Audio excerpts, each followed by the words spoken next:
Coming up on AgweekTV, 2018 has been a tough year for soybean producers, but they're looking ahead at new uses and new market opportunities, and that was the focus of this year's Ag Outlook 2018. These are interesting times for Minnesota cattle producers. We visited their annual convention to learn more. A Burleigh County ranch is showing people a country Christmas.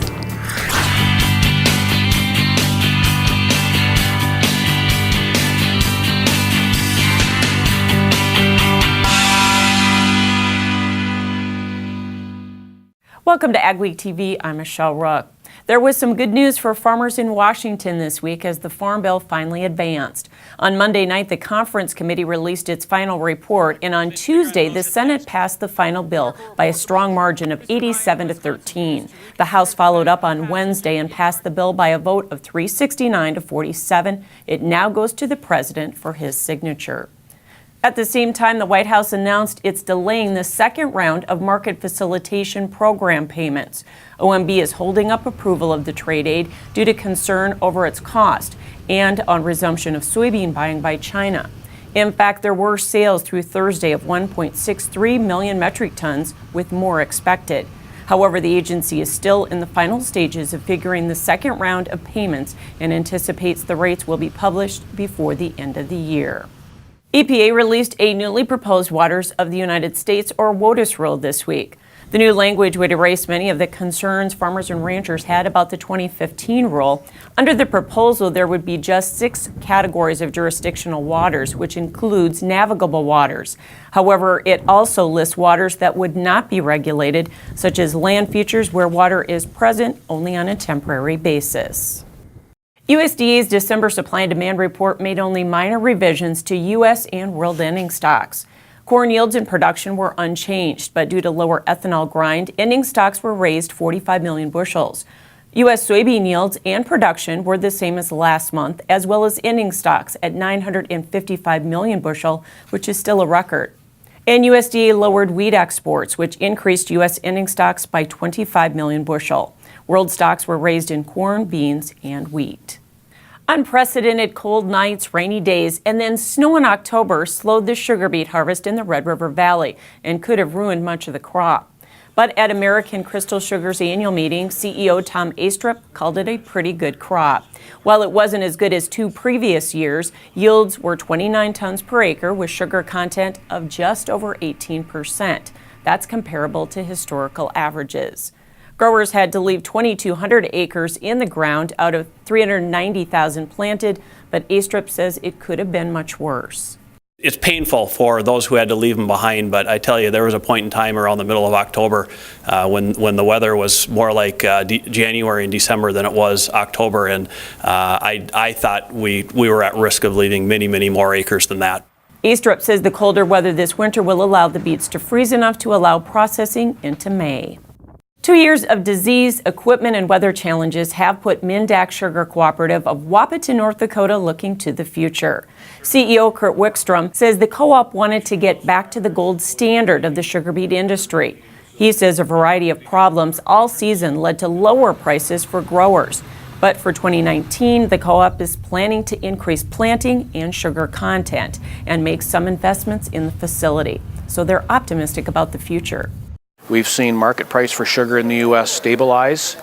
It's not as high as we'd like if you look at the real price of sugar today compared to where it was 10 or 15 years ago, but it has stabilized. And it looks like the suspension agreements are working. Also at the meeting, Luther Marquardt with the American Sugar Beet Growers said the NAFTA reforms are acceptable and the Mexican sugar export problems of a few years ago are fixed and working quite well.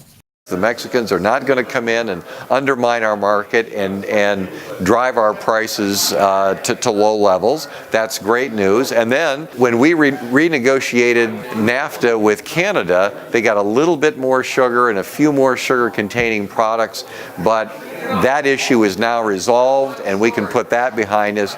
We're going to be just fine. Marquardt also says the Farm Bill appears to be good for beet growers. Ahead on AgweekTV, the latest developments in the case of a young grain dealer accused of defrauding farmers out of millions. Attend the region's premier ag technology event, the 2019 Precision Ag Summit, January 21st and 22nd at the North Dakota Farmers Union Conference Center in Jamestown. You'll learn about the current trends of precision agriculture, technological applications, and demonstrations for successful implementation. Hear from industry experts, producers, and more. Exhibitor space and sponsorship opportunities are still available. Visit precisionagriculturesummit.com for more information or to register for the 2019 Precision Agricultural Summit. Make sure your farm equipment is season ready with an uptime inspection from your Titan Machinery service professionals. Titan Machinery's team of Case IH factory-trained service technicians has the knowledge and experience to find, correct, and prevent mechanical issues that could shut you down during the season. Your planting and harvest windows are short. For genuine Case IH parts and service, schedule an off-season uptime inspection at Titan Machinery today. Titan Machinery, your local Case IH dealer. At Superior Grain Equipment, we're committed to quality and service, offering you the best in grain storage and dryers for any size operation. Our experts will work with you to determine the most efficient and economical storage solution for your needs. We help protect your bottom line and your future with the industry's best bins and warranties. Make the superior choice for protection today and tomorrow with Superior Grain Equipment. Nothing holds more promise than a seed. And when it comes from Peterson Farm Seed, it's backed with a promise from us. We will sell no seed we wouldn't be happy to plant on our own farm, so that growers like Pete can keep a promise of his own, to build a profitable business with his kids and give them the opportunity to one day do the same with theirs. Grow your promise. Grow Peterson Farm Seed. Upgrade your trailer to electric with the Rolltech electric system from AgriCover. Strong, flexible pivot arms and motor mount rotate and telescope, allowing the roll tube to rise and flex over heaped loads. The positive automatic lock is impossible to back off to control the flow of grain. This integrated system uses one wireless remote to operate up to 10 tarps and hoppers, keeping your driver out of the dust, rain, and harm's way. See the Rolltech system in action at an AgriCover dealer near you. There are a number of new developments in the case of a young North Dakota grain dealer, Hunter Hansen, who's 21, now faces a felony criminal complaint in Montreal County for bouncing a $94,000 check for grain transactions. In a separate civil case, a Montreal County farmer is suing to recover $111,000 for a bounced check from one of Hansen's companies. Meanwhile, the North Dakota PSC is filing insolvency actions against Hansen's Ramsey County grain businesses, Midwest Grain Trading, and Nodat Grain. An attorney whose firm is conferring with one of the farmers filing a complaint says there are many people looking for answers.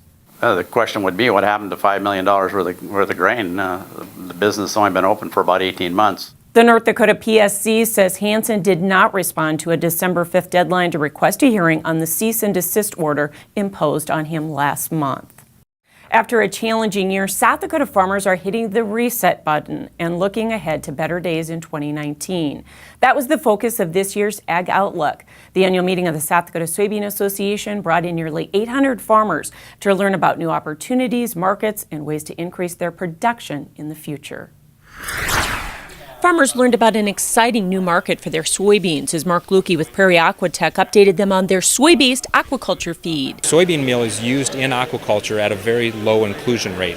And because of what we've done with our process to make South Dakota's soy-based ME Pro, we're able to get into a much larger percentage of the diet. And he says it's a way to add value to their crop.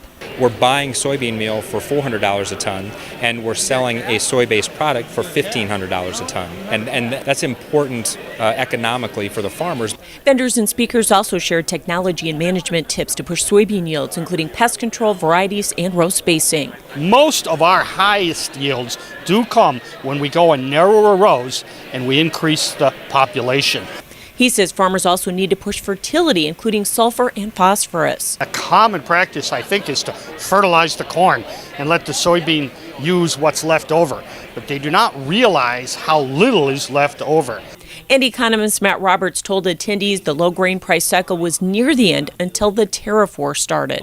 I think normally we might be seeing coming out the other side of this. Think back to the prices we had in spring of 18. there were decent prices there. But this suppression of demand through trade policy is going to extend it longer. In fact, he says the trough could last another 2 years. Cattle are an important part of Minnesota agriculture, and with U.S. beef exports booming, the mood was generally positive at the Minnesota State Cattlemen's Association annual convention. Jonathan Knudsen was there and has more. Cattle is a very important commodity for the state of Minnesota. Roughly 20,000 ranchers raise 2.35 million cattle across the state, with a $2 billion annual economic impact. Daniel Loftus, who leads the Minnesota office of the National Agricultural Statistics Service, keeps track of information like that. The cattle cycle has changed from a downward pattern to an upward pattern, and so Minnesota has kind of seen the same in terms of inventory changes, although not quite as extreme. And so we've had a little bit of increase, but not a lot of increase over time. Some part of virtually all cattle raised in Minnesota is sold to foreign consumers. So it's important to note that U.S. beef exports are on a record pace, but there's concern over tariffs, duties, and trade agreements that could favor international competitors. Despite all that, we've actually been doing very, very well. We're expecting to be over $8 billion of exports this year, which will be a new record for us. Trade is doing very well this year. We expect it to stay robust next year. But it's really important that we work on bilateral negotiations with Japan, with China and the EU, and hopefully Congress will approve the new USMCA trade agreement. Though exports are vital, the home front is important too. The presence of the huge Minneapolis-St. Paul metro area complicates life for Minnesota ranchers. Our last election was basically decided by 7 counties. That's all it takes to win an election here. And we do have a lot of good rural elected officials that are up there trying to educate the urban ones and to let them know of the importance that agriculture has for the state of Minnesota. The Minnesota cattle industry faces both challenges and opportunities. But as speakers here make clear, on balance, the best is yet to come. For Ag Week, I'm Jonathan Knudsen. Up next on AgweekTV, we'll take you to a farm with a very special Christmas event, and later tell you about an easier way to feed your livestock with the help of technology.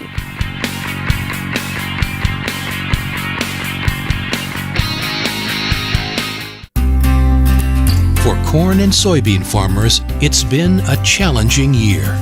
So join us as we look towards the future and make sense of international trade at the 2nd Annual Northern Corn and Soybean Expo, featuring speakers Mark Mayfield and Chip Flory, with breakout sessions, free breakfast, lunch, and a large corn and soybean trade show.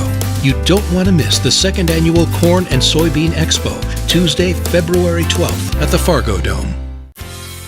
Advanced Grain Handling is your regional dealer for grain handler dryers, bins, and accessories. With Grain Handler's continuous mixed flow drying systems, you're capable of high levels of grain dryer efficiency on all types of grain, including seed grain. Advanced Grain Handling also carries West Steel's quality stainless steel products for on-farm and commercial grain storage solutions. Advanced Grain Handling has licensed and trained service techs and a licensed electrical shop. Get a hold of Chad Kylo to find the perfect solution for your farm.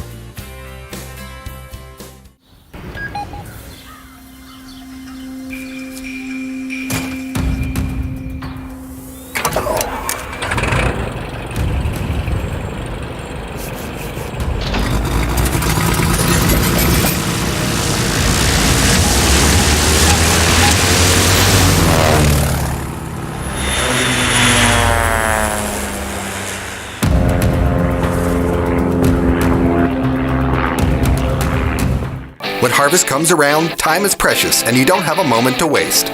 North Star Ag offers the Loftus GrainLogix Grain Bag Loader to deliver versatile grain storage performance load after load. Loftus's user-friendly grain baggers are easy to load and unload, perfect to get your harvest in the bag. North Star Ag also sells a variety of Valmar spreaders, the leader in air boom delivery, and is a full-service Meridian hopper bin dealer. Visit NorthstarAg.com to see our complete new and used equipment inventory or give us a call. Aspire is a premium delivery of boron. It's a potash source that has two forms of boron in it. One form of boron is available early in the crop needs, and then we have another form of boron that's more of a slow release. So throughout the whole growth stage or a cycle of a crop, you need to teaspoon feed that crop, especially with these micronutrients. If you need to learn more about boron, what does boron do within the plant? So we have aspireboron.com. There's also cropnutrition.com. Not everyone gets to go over the river and through the woods to grandmother's house for the holidays, but folks can go to the Circle C Ranch to experience sleigh rides and other treasures of a country Christmas.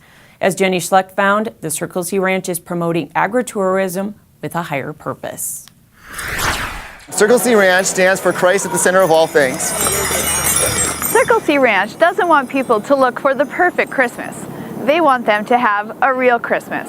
And they're trying to help people find that with a live nativity scene, petting zoo, sleigh rides, and more country Christmas activities. It's like a Hallmark movie. It's so beautiful. Our goal is to bring people that they would experience a life of faith, but that they would do it in a natural setting, that they would enjoy nature, livestock. It is a ranch, and it's always intended to be a ranch. The event is powered by hundreds of volunteers, including musicians and actors, to bring the true meaning of Christmas to life. Haley Whitman is one of those people drawn to help. I think Circle C Christmas brings the opportunity to experience the true meaning of Christmas and to do it with family and friends. The Kruger family came from Hebron to have this special holiday night. There's lots of arts and crafts. You can go to like church and the sleigh and animals and petting them. My favorite animal that I petted was actually the bunnies. They were actually really soft. What do you want other kids to know about this place? It's about Jesus. Near Baldwin, North Dakota, this is Jenny Schlecht for Ag Week. The Circle C Ranch is open every weekend until Christmas. Jenny will have much more about it in the next Ag Week magazine. And now here's Andrew with our agri-weather outlook.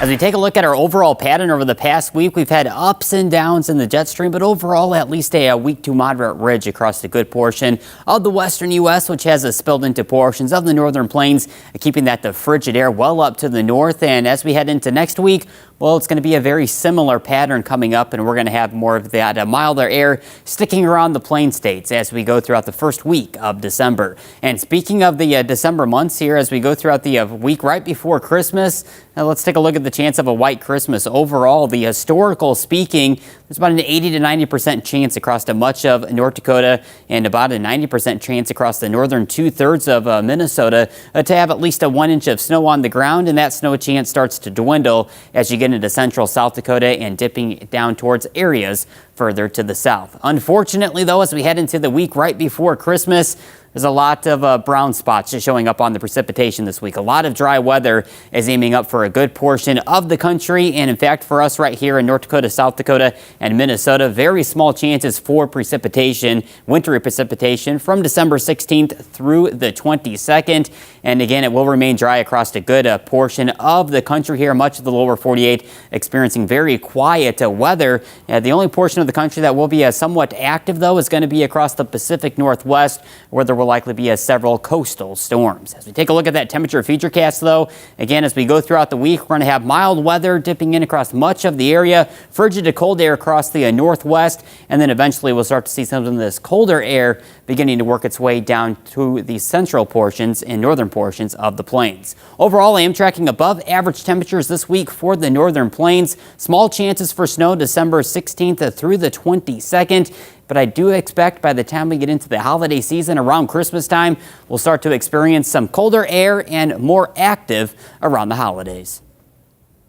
Dig, lay, and bury drain tile all in one pass with the Crary Tile Pro Plow. The Crary Tile Pro Plow lays tile up to 7 feet deep with boot sizes of 4 to 12 inches. Advantages of installing drain tile to your field provides increased overall yield, improved soil moisture levels, and controls soil erosion. It pays to tile with a Crary Tile Pro. To locate a dealer near you, visit www.crarytilepro.com. With the all-new GreenFit system from Ricard, plug and play is finally a reality when using John Deere AutoTrack guidance with existing new products like the Challenger 1000 series or all-new C-Series row gators from Butler Machinery. GreenFit is an authorized navigation interface that utilizes the existing John Deere AutoTrack guidance system to steer most Challenger tractors and sprayers. GreenFit eliminates the worry of learning and converting to a new steering system when buying an industry-leading Challenger from Butler Machinery. Learn more about GreenFit at butlermachinery.com. Mayo Manufacturing, your Red River Valley source for Batco.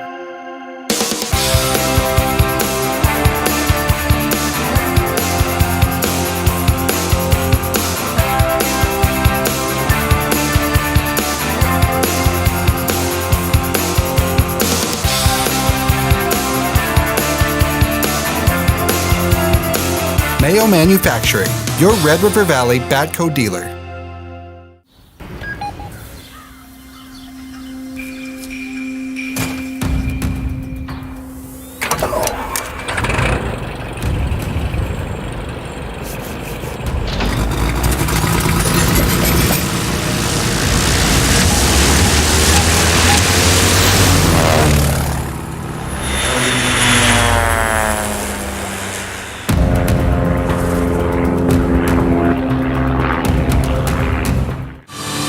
Steffes. We have representatives everywhere. Through North Dakota, South Dakota, Iowa, and Minnesota, we can find a buyer for what you are selling. We know how to market your farmland or equipment. Give us a call. We'll sit down and tell you all about the Steffes way. The AgweekTV Ag Tech Minute is brought to you by Bushel. On this week's Ag Tech Minute, we meet the young dairy farmer who's creating technology to make feeding your livestock more accurate and efficient. My dream has always kind of been that I could feed 10,000 cows with just an iPad. I'm a very tech-forward guy, so when it comes to deciding how feeding could be easy, it was really simple for me because I'm a dairy farmer from central Wisconsin. I fed a lot of cows when I was a kid, and the tools sucked, and everything on the market I didn't really like, so I decided to go right ahead and build it. Basically, we have software that farmers use to feed their cows. All the day-to-day stuff that you're trying to get done, mixing your rations, dropping the feed, hauling it, mixing it, all that stuff. So it makes that really easy, and working with your nutritionists and stuff. And then Feed Exchange is a marketplace we're building for feed so that farmers and vendors can come together and really make feed commerce easy and make it easier for people to get the best price. The best thing is that farmers that never had access to these tools before because they were prohibitively expensive or required the actual purchased infrastructure, you don't need that anymore. So you can get started really easy, really fast, just need a cell phone, don't even need the internet. It seems pretty logical and straightforward how to make this simpler now and how that creates the future that we're looking for. This week, the Minnesota Department of Agriculture announced their label rules for dicamba use for the 2019 growing season. The department lifted the temperature application cutoff of 85 degrees, which gives growers a larger window to use the technology. However, they also retained the application cutoff date of June 20th. This comes on the heels of EPA's label extension through the 2020 growing season. Still ahead on AgweekTV, meet a woman advocating for women in ag. United Lease and Finance would like to wish everyone happy holidays and thank you for your business this past year. And we look forward to working with you in 2019. We're happy to work with our clients' lease transactions from inception to close. With leasing, you get flexible payment plans, improved cash flow, great rates, and easy terms. And leasing does not tie up credit. We'd love to go to work for you.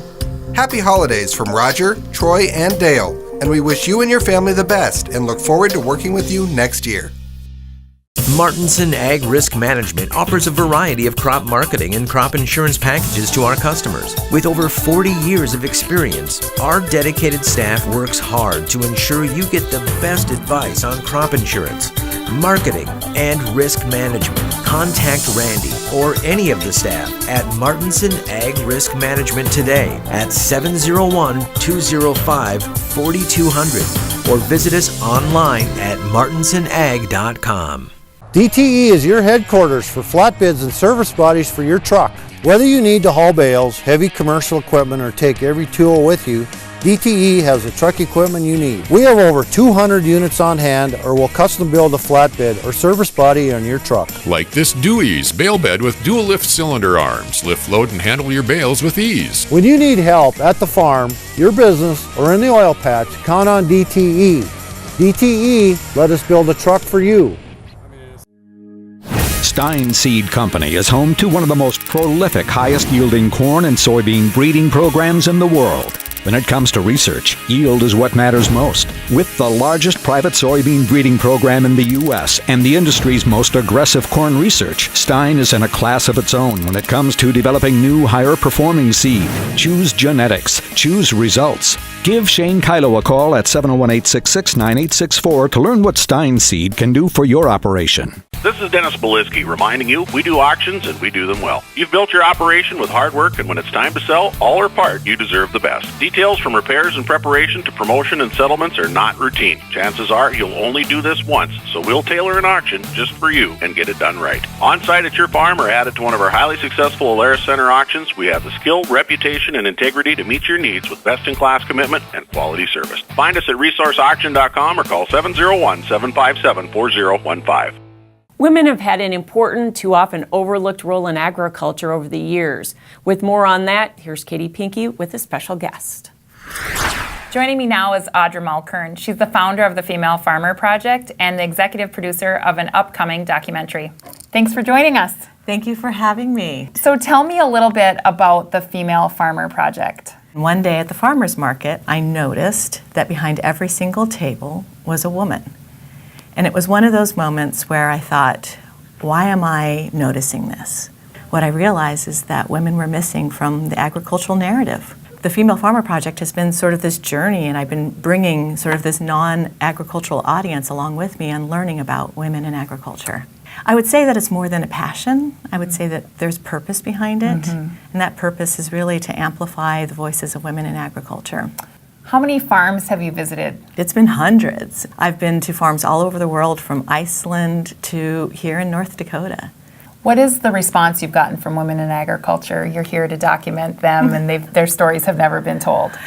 Well, first of all, they're very shy about having a story. They think they don't have one. And it's really fun to, warm them up and get that story out of them. I think that they are proud. And I've had one woman told me that it seemed as if I show them how beautiful they are. And I'm really proud of that. I feel like now it's time to tell the story of the women of the past, the women who their stories have never been told. And I want to sort of, pull those out of, these communities and get those stories told. And that's led to your documentary. It has. So tell us a little bit. You're going from Female Farmer Project to the documentary. Well, the documentary is called Women's Work, The Untold Story of America's Female Farmers. And there's a lot of stories that have gone untold through generations. There's the first and original female farmers here, the native farmers. There are the women who came across on the boats with seeds sewn into the hems of their dresses. There's so many stories that I want to tell because they fed their families in our communities and still continue to do that to this day. Audra, it's been a pleasure to have you. Thanks for joining us on AgweekTV. Thanks for watching this week's edition of AgweekTV. Remember, for all your ag news, go to agweek.com or download the AgWeek app. And be sure to follow us on Facebook and Twitter as well. And we'll see you next week.